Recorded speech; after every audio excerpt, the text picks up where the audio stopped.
Hello everyone, how's it going, and welcome to today's Wild Rift video. In today's guide, we're going to be taking a look at the Grandmaster at Arms JAX. JAX is an excellent duelist that is played in the Baron lane. One of the great things about JAX is he gets naturally tanky thanks to his ultimate, whilst also being one of the best fighters in the game. JAX is also great at split pushing since he wins most 1v1s in the late game, allowing him to create pressure and create an advantage on the opposite side of the map.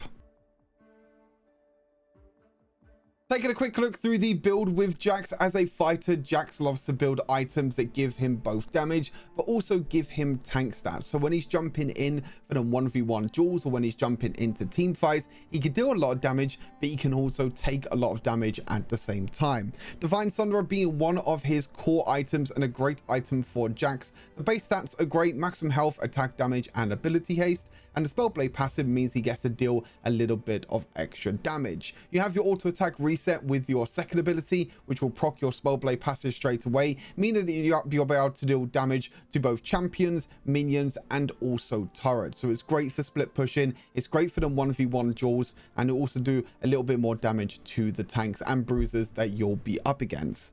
Blade of Rune King as the second item. This item gives you a lot of attack speed. JAX loves attack speed as well as, you know, going for them damage and also tank items because of his passive on his ultimate. Every third attack he deals extra damage, but also he's got the auto attack reset on his second ability, so attack speed works quite nice. A little bit of attack damage with Blade of Rune King.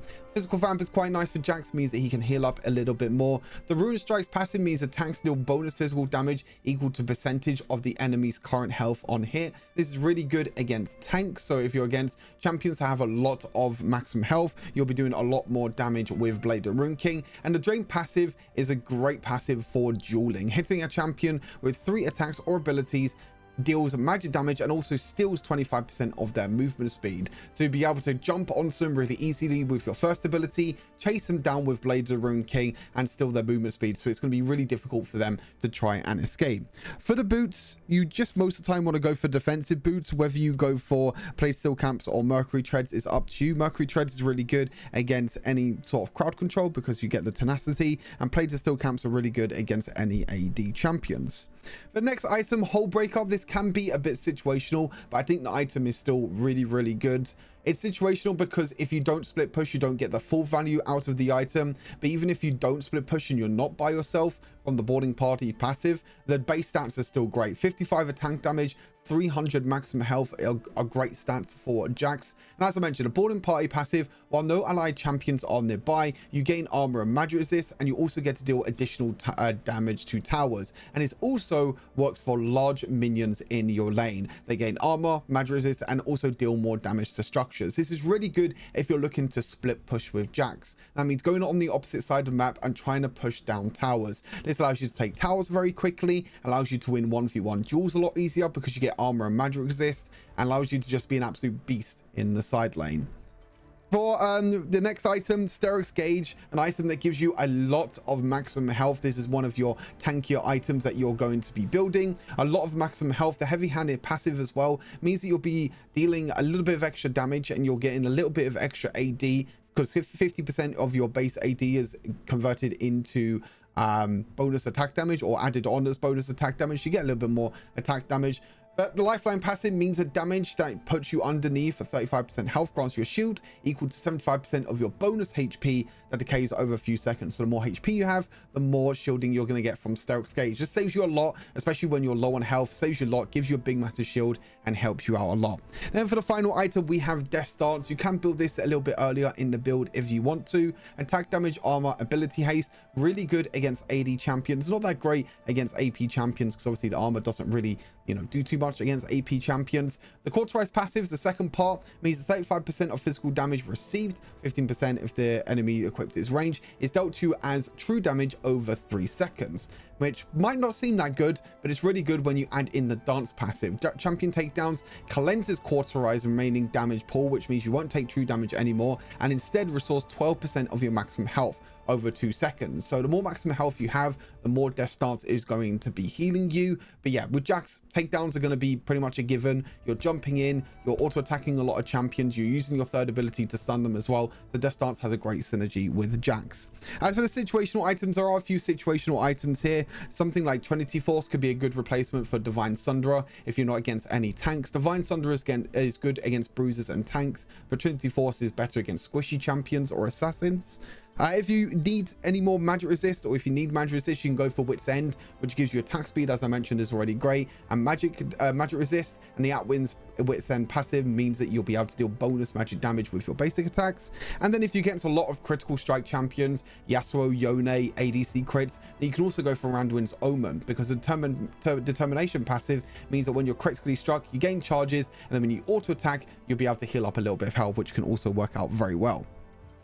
As for the runes, Grasp the Undying is a great rune for JAX. Every 3 seconds in combat, your next attack on a champion will be enhanced. So you get to deal bonus magic damage, you get to heal percentage of your maximum health, and you also gain permanent health as the game goes on. Now, this will only happen if you auto attack champions, so make sure you auto attack champions with Grasp the Undying. But it's quite good for JAX because when you're auto attacking minions during the lane, you want to keep auto attacking minions to stack up your passive to gain attack speed, and you could jump on an enemy champion, proc Grasp the Undying, and also have that little bit of extra attack speed. You also have your third ability, which will allow you to dodge auto attacks at the same time, so it can be very, very handy.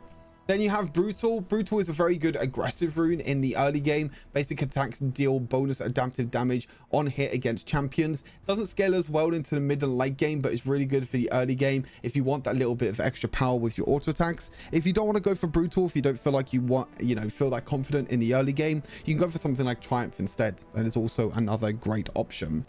For the next rune, Bone Plating, this could be swapped out for Second Wind. Second Wind is also a great option if you get into a lot of poke, and also gives JAX a little bit more healing. But Bone Plating is really good, especially if you get against any combo champions, because you get to reduce the damage of the champion's next 3 attacks or abilities. And then Demolish, as I mentioned already, JAX is a great split pusher, so Demolish is great for taking towers very quickly and being able to get an advantage through taking towers in the side lane. And as for the summon spells, we have Flash and Exhaust. Exhaust could be swapped out for Ignite if you want to play a little bit more aggressive, but I think Barrier is normally just the best option. That's everything for the build though with JAX. Let's head on to the abilities. First up, for JAX's abilities, let's take a look at his passive, which is Relentless Assault. A lot easier passive compared to some of the other champions, but all it is attacks against champions and minions grant you attack speed for a few seconds, and you have a maximum of 5 stacks. The important things to note with this passive is that it only works on champions and minions. It does not work in monsters in the jungle.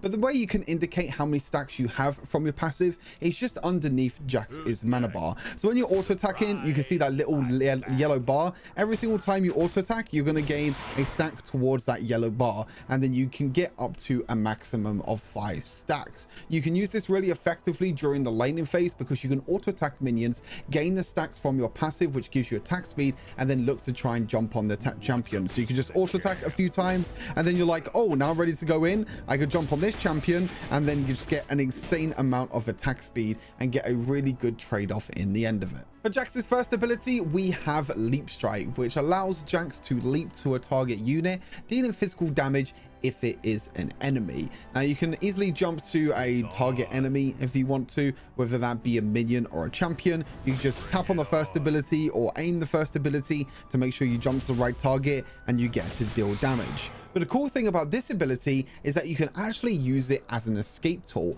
because you can also use this ability to jump to ally minions, to jump to Scuttle Crab, to jump to even plants, and I'll show you how that works. So all you have to do is just make sure you aim it towards one of your ally champions, and then you can jump to them. Really, really awesome. You can also use this to get to plants. You can go all the way and jump away to honey fruit, which is very, very effective if you're going to be trying to look to jump away. You can use this on any sort of plant you want to. You can also use this on objectives like dragon, jump to blast cones, any sort of unit you want to jump to, you can jump to jungle monsters if you really want to, and this is really, really effective. So sometimes it's not always the best option to jump in and jump on a enemy champion. Sometimes it's best to try and escape and try and jump away onto a minion or even a plant to try and escape away to safety. JAX's second ability is Empower. Empowers the next attack or leap strike to deal additional magic damage. Now this ability works as an auto attack reset,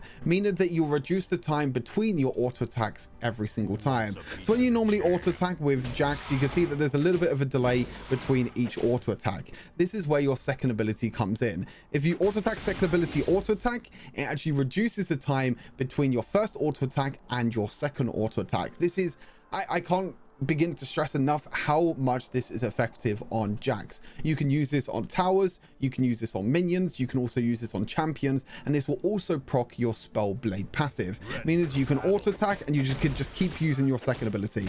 Just keep auto attacking, just make sure you time your second ability in between your auto attacks, and you can see that auto attack reset is giving us so much more DPS towards this unit. As I mentioned, you could use this towards towers and even minions at the same time when you're trying to quickly push it through the minion wave. But it can empower your leap strike as well, so when you use your second ability, you can jump and it will empower your leap strike to deal extra damage.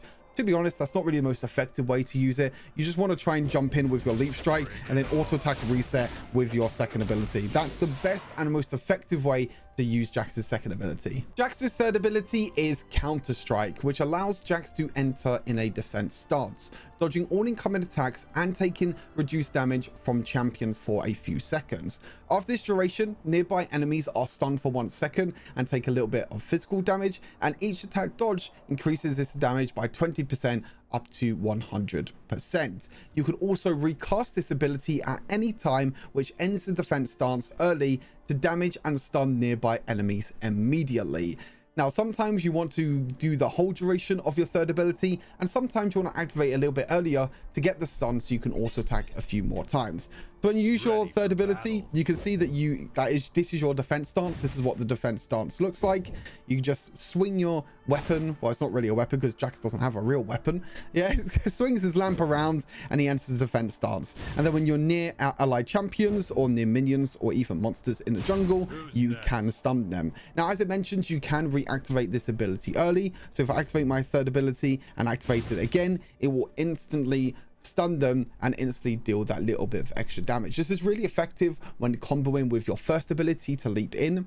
You can use your third ability to ramp it up, and then just about as you jump in, you can stun them straight away, so you don't have to wait until the duration ends. So you use your third ability, jump in, instantly use your third ability, and then you have a chance to auto attack afterwards. The third ability, jump in, use your third ability, auto attack, and then you have the auto attack reset with your second ability. That's a pretty easy combo that you can land with JAX. But just remember that it does reduce incoming damage. It doesn't also drop auto attacks or dodge auto attacks. So make sure that you use this ability when you're about to take a lot of damage or when you're trying to jump in to stun champions so you can deal a lot of damage for free whilst they're stunned. And onto JAX's ultimate, we have Grand Masters of Might. It has a passive, which means every third consecutive attack deals additional magic damage. And active means that JAX stops holding back, gaining armor and magic resist for 8 seconds. This makes JAX super tanky, means that you don't really need to build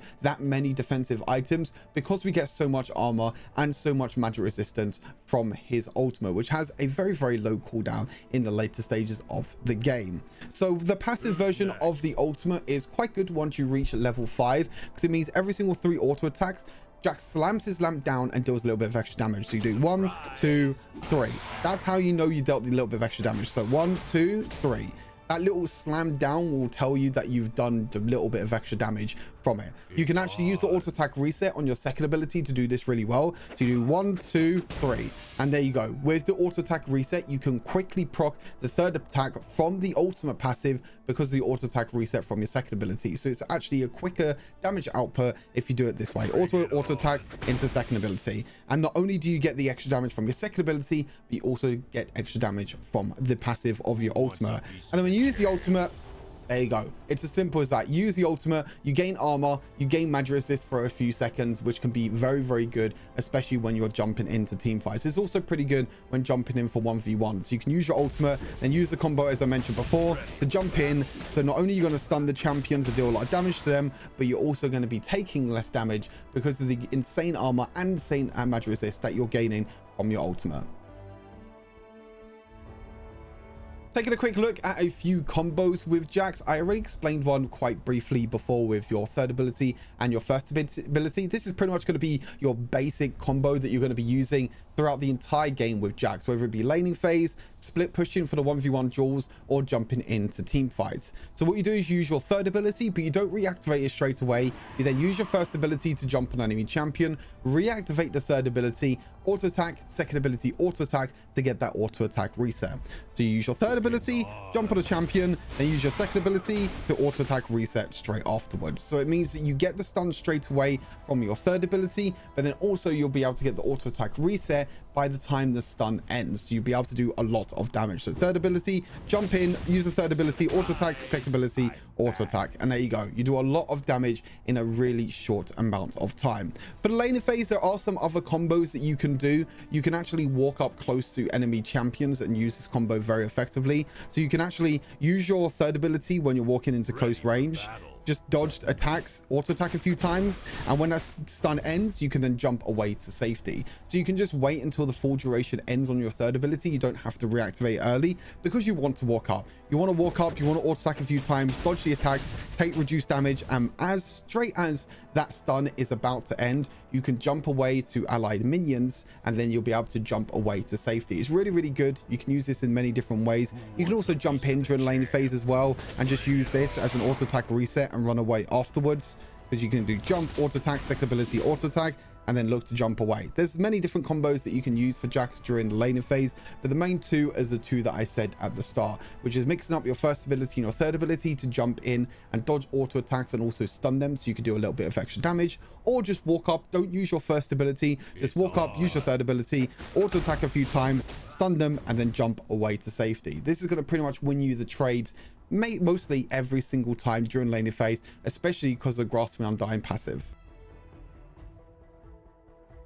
Onto the leveling order now with the JAX at level 1, and most of the time you always want to go for your third ability. Since you're most of the time going to be against melee champions, your third ability is very, very good to go for them early trades at level 1 if you want to, and maybe get a stun or two off as well. This allows you to also walk up and last hit minions, and also take reduced damage from any ranged champions or mages that might come in your way to try and stop you from last hitting minions. And then at level 2, you want to go for your first ability. This is going to allow you to get your basic combo off, which is your third ability, jumping on them and stunning them with your third ability. This is kind of where JAX can really come online, but when he really comes online is when you have your second ability at level 3. This will allow you to do your basic combo that I explained earlier, jumping in with your third ability, using your auto attack reset on your second ability to do a lot of damage, and then walk away to safety. Like I said, that most of the time that's going to win you the trade. Now the ability that you want to max first is actually going to be your second ability. Now the reason you max your second ability first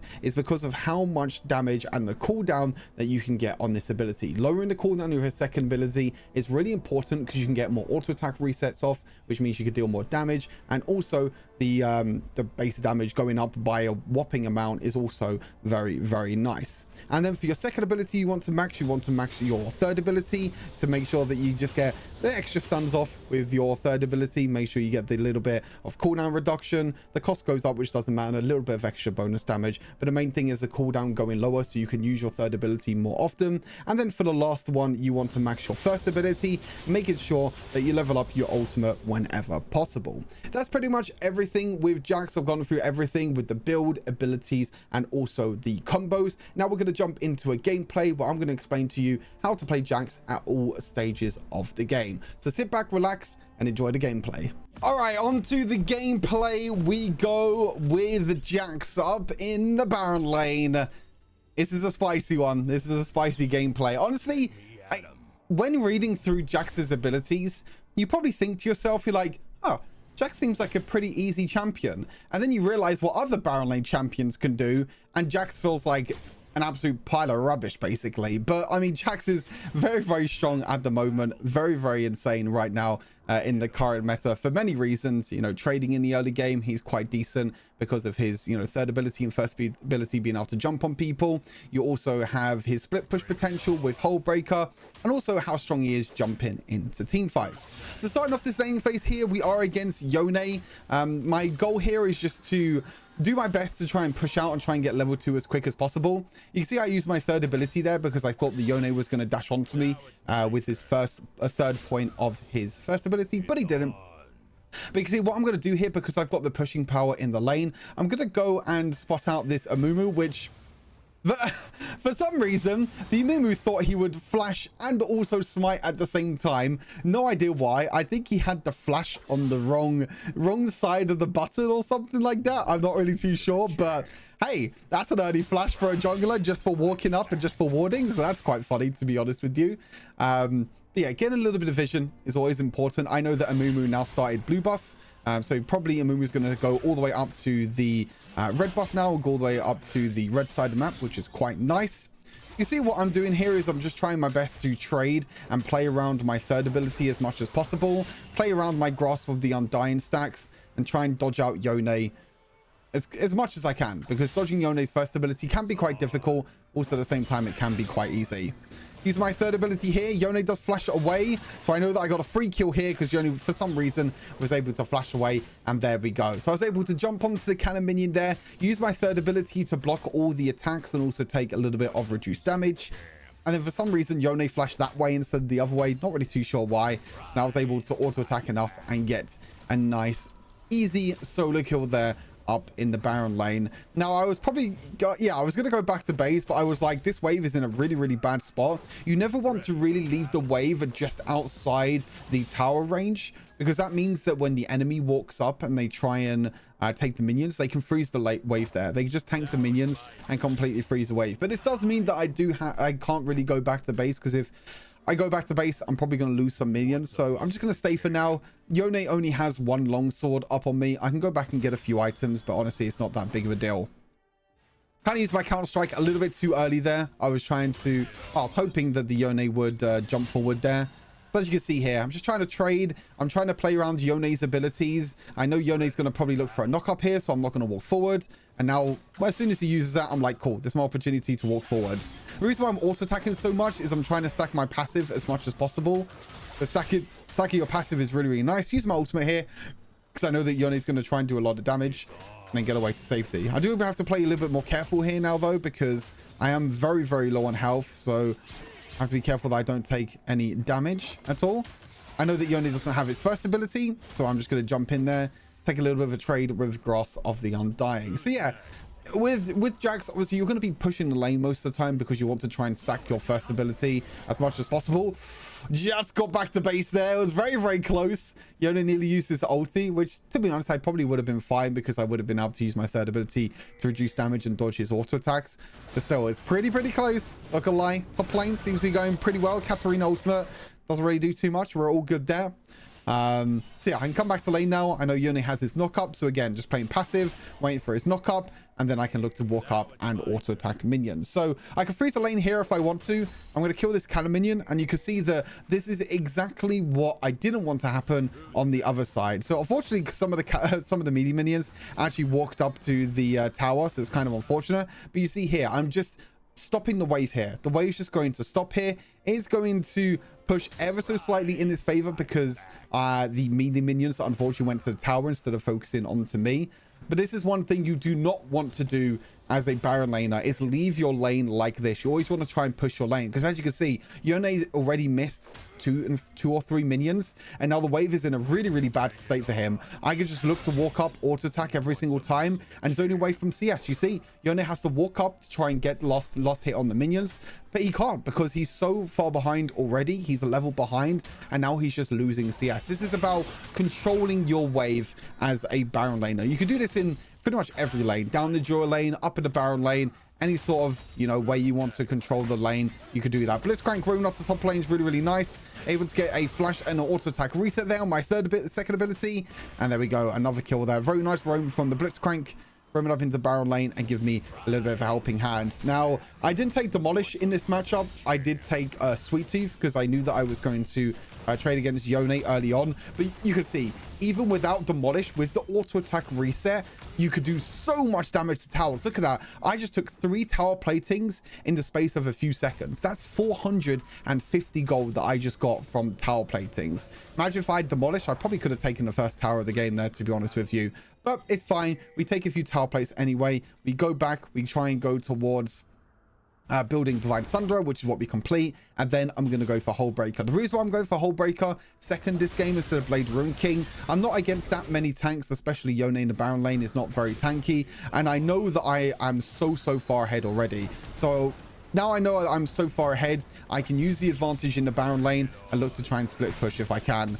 Nice hook again by the Blitzcrank. Just going to walk up, use my auto attacks because I know I don't need to use my second ability just yet. And there we go. We get the kill there onto the Amumu. I didn't want to use the first ability straight away to jump on because I was a little bit worried that maybe I might have used my jump a little bit too early. Maybe Amumu was looking to like dash away potentially with something else. Jumping back onto the Katarina here. Didn't quite get the auto attack reset off, and the red buff is not going to kill him. I was a little bit unfortunate there with the auto attack reset. I tried to auto attack, second ability auto attack, but unfortunately I used my second ability before auto attacking. I kind of like cancelled my auto attack with my second ability. Pantheon tried to save the bot lane, or tried to deny Yone towers, but instead gave Yone a kill, which is a little bit unfortunate. Yone tries to escape, but a nice little pull again by the Blitzcrank secures the other kill. So yeah, I roamed to mid lane here because I knew that the Amumu and the Katarina was diving through mid lane, so I can use that. And I knew that my lane was already quite far pushed underneath the tower. I probably shouldn't have overstayed as much as what I did, but it is what it is. Like I said, unfortunately, the Pantheon did give a kill over to the Yone, which means that Yone is now going to get a little bit of gold back. But to be honest, I still think it's completely fine. Did a little bit of damage here to the Amumu. I know my jungler's the jungler's bot side here, so my jungler right now should be going towards the dragon. This is a free dragon to take because of the objective, because the Amumu being down here. For some reason, the Amumu is down here and not taking the objective, but that is completely fine because we should be able to take the tower here. And I've jumped back to my honey fruit. And we heal back up and we're there to safety. So there we go. We take the dragon for free. The Rift Herald's not being taken either because we didn't start the Rift Herald. Instead was trying to defend the Baron lane tower there, trying to make sure that it didn't get taken. So I'm going to walk up. The Amumu should be dead here. I don't think there's anything that they can do at all. Jump on, stun them, get the kill. And there we go. There's a nice free kill there onto the Amumu. So a few kills in this early game already. And if there's one thing about JAX, when you get an early game lead, he's so hard to come back against. Like really difficult to come back against. I'll let Pantheon take this Rift Herald. Even though I'd probably like the Rift Herald here to try and get potentially a tier 2 tower. But to be honest, it's totally fine if Pantheon takes it, because Pantheon can also use this to try and get the mid lane tower as well.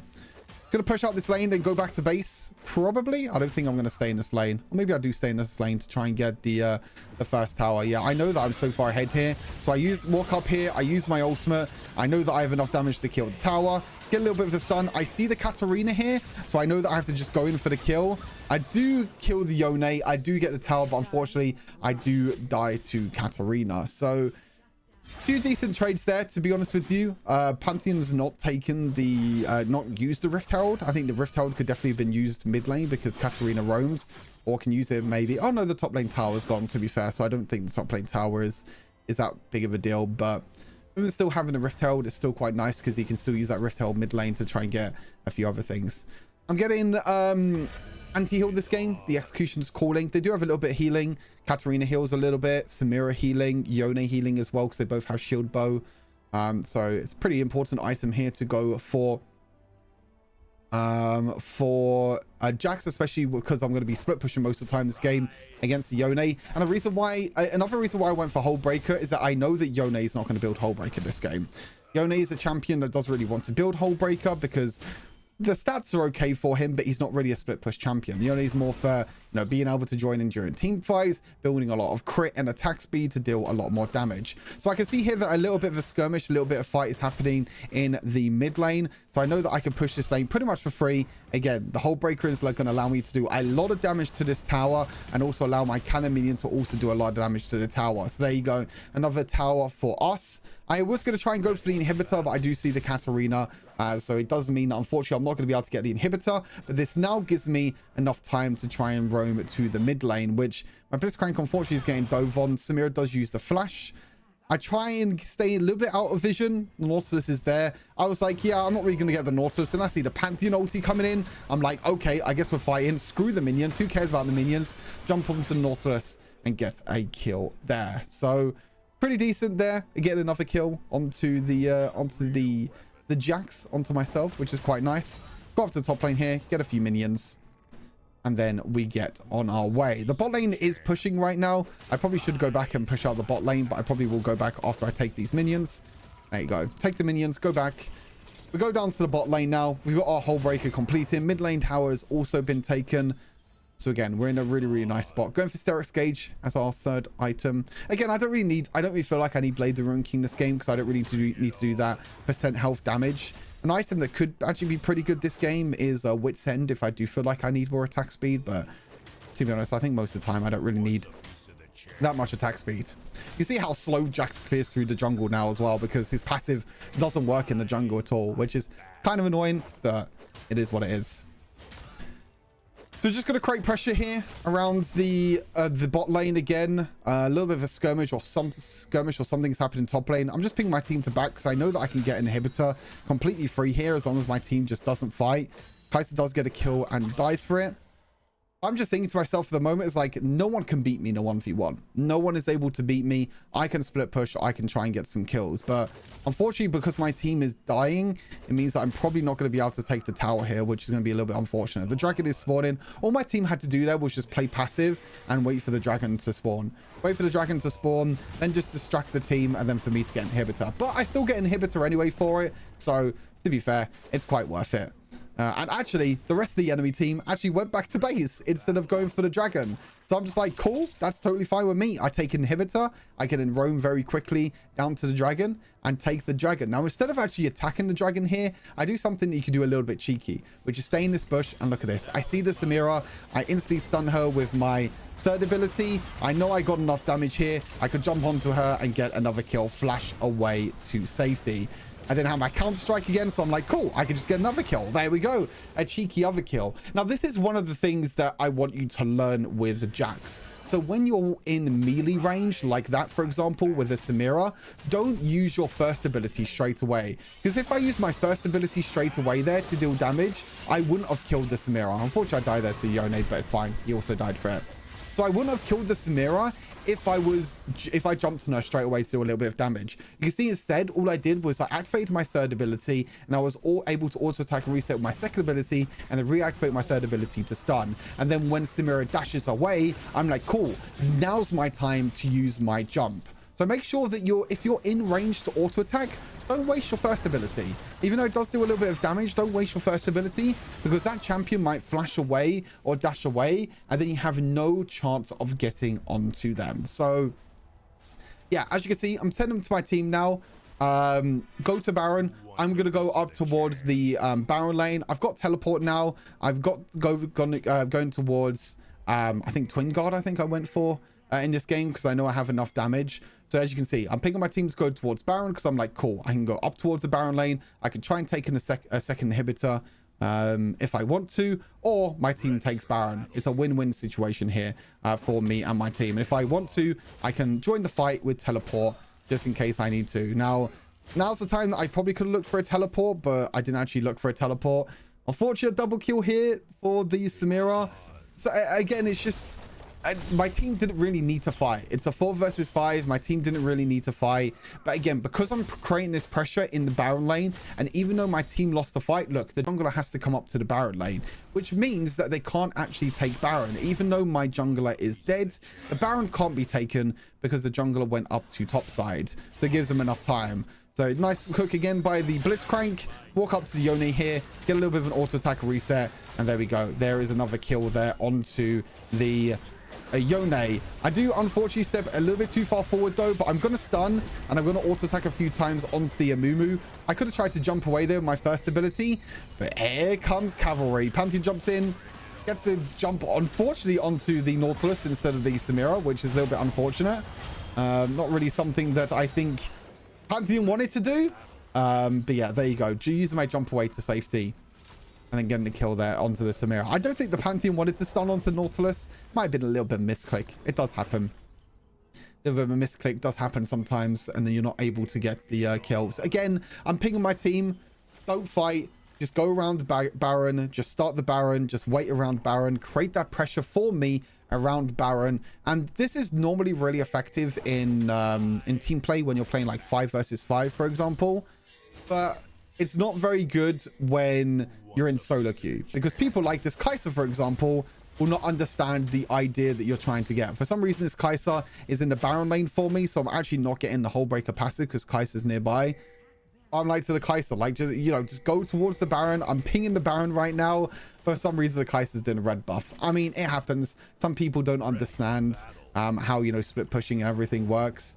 I see the Nautilus here is trying to look for a little bit of a fight. I'm jumping onto Samira because I know I have the backup of my Kai'Sa. Well, I thought I had the backup of my Kai'Sa, but unfortunately I don't. But I do kill the Samira anyway. I do try and escape, but I think that's the burden in the end from the Amumu. But yeah, there you go. Everyone on the enemy team came up to me in the top lane, and that gives us a Baron. So even though I died for it, it's completely worth it. Now all my team has to do here is just not die. Just back off, don't die. Hopefully don't die. Maybe they can kill one there with the Nautilus. Decent amount of damage. Maybe Kai'Sa could look to ulti in. Oh, the Dyna jumps in as well, which is actually really, really nice. A little bit of a Pantheon ulti jumping in. There we go. Beautiful play there from my team. So again, even though I didn't really get an advantage by getting an inhibitor, because I pinged my team to go towards Baron, I was like, cool. If everyone is coming to me in the top lane, just go to Baron. It's completely free. And I think the game's going to end here as well. That's a huge wave there with some of the minions. Pantheon's going to get a kill as well. I'm going to teleport in there to help my Blitzcrank out. Hopefully I can jump onto the Samira in time. Unfortunately, Samira flashes away. But still, we're able to get it.